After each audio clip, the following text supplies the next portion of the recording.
जब तक मनुष्य धार्मिक रहते हैं तभी तक राज बढ़ता रहता है। जब मनुष्य दुष्टाचारी, अत्याचारी, लोभी, ढोंगी, अलस, पाखंड और क्रूर,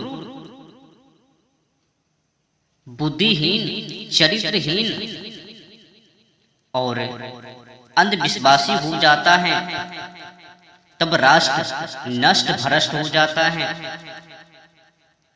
महान विद्वानों को विद्यायी सभा, अधिकारी धार्मिक विद्वानों को धर्म सभा के अधिष्ठता और प्रशंसनीय धार्मिक पुरुषों को राजसभा के सभासद और सबके बीच में जो उत्तम पुरुष हो उसको राजा सभा का प्रतिरूप मान के सब प्रकार से उन्नति करे।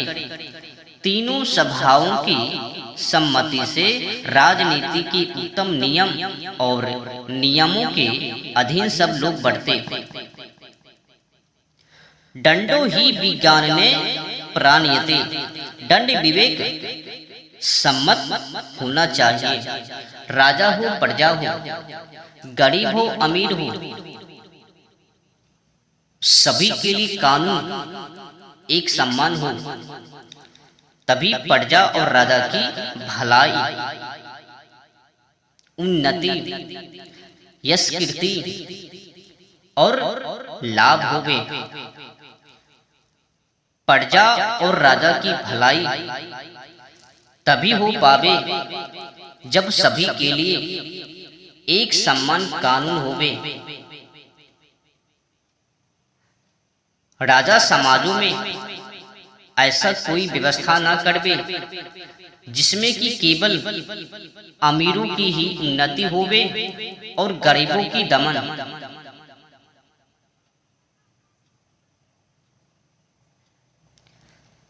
पक्षपात और निष्पात कभी ना होवे। सभी के लिए राजा की दृष्टि में एक समान होवे और कानून, जो कानून प्रजा के लिए होवे वही कानून राजा, राजा की पत्नी, पुत्री, पुत्र और महाराजा सभी के लिए एक समान होवे। राजा ऐसा न करवे कि प्रजा के लिए कानून अलग और राजा के लिए कानून अलग, गरीब के लिए कानून अलग, अमीर के लिए कानून अलग। ऐसा व्यवस्था समाजों में राजा कभी ना करवे, नहीं तो भलाई की अंत होवे और राजा की बुराई शुरू हो जावे। तो कुल मिलाकर दंडो ही विज्ञान ने प्राणयते, दंड विवेक सम्मत होवे, तभी राजा और प्रजा की भलाई होवे। तो कानून के अधीन प्रजा और राजा दोनों होवे। सभी के लिए कानून एक समान होवे, एक सम्मान में बढ़ते। सभी लोग सबके लिए सबके हितकारक कामों में सम्मति करे। सर्वहित करने के लिए परतंत्र और धर्म युक्त कामों में जो जो निज काम हो, जो जो निज के काम हैं उनमें स्वतंत्र रहे।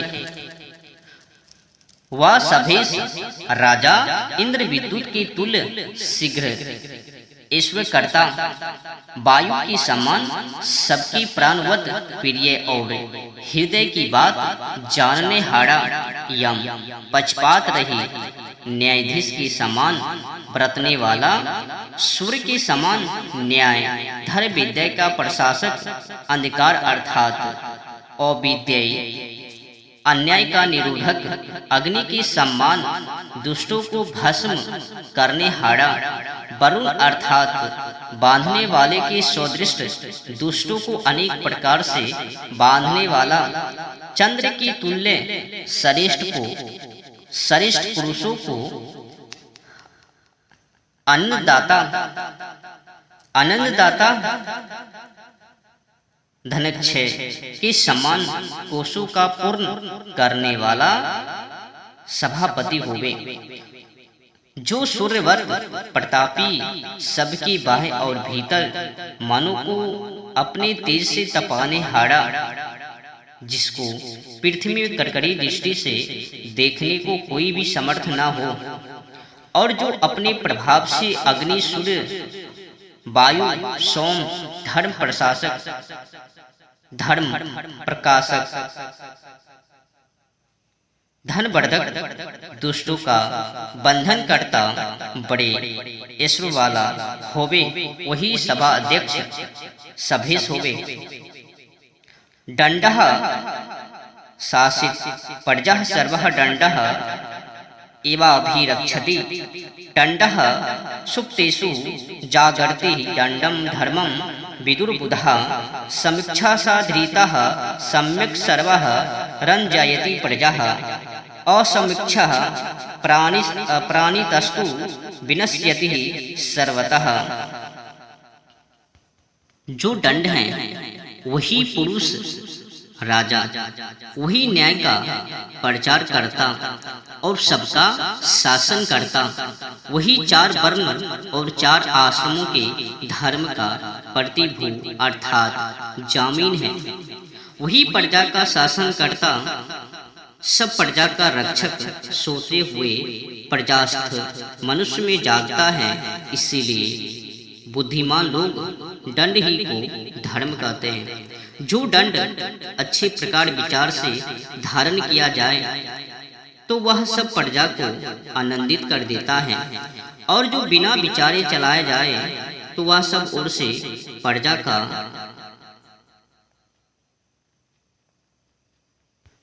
और राजा का विनाश कर देता है। बिना दंड के सब वर्ण दूषित और सब मर्यादाओं का छिन्न भिन्न हो जाए। इसीलिए भय जरूर होवे। दंड अभावे मंत्री वर्ग अभाव। दंड के अभाव में मंत्रीगण का प्रभाव खत्म हो जाता है। दंड अभावे मंत्री वर्ग अभावः। दंड के अभाव में मंत्रीगण का प्रभाव खत्म हो जाता है। इसीलिए भय जरूर होवे, क्योंकि बिना दंड के सब वर्ण दूषित हो जाता है, अपनी मर्यादाओं को भूल जाता है। बिना दंड के सब वर्ण दूषित और सब मर्यादाओं छिन्न भिन्न हो जाए। दंड की यथावत न होने से सब लोग का प्रकोप हो जावे। जहाँ कृष्ण वर्ण रक्त नेत्र भयंकर पुरुष के समान पापों का नाश करने हाड़ा दंड विचरता है, वह प्रजा मोह को प्राप्त न होके आनंदित होती है।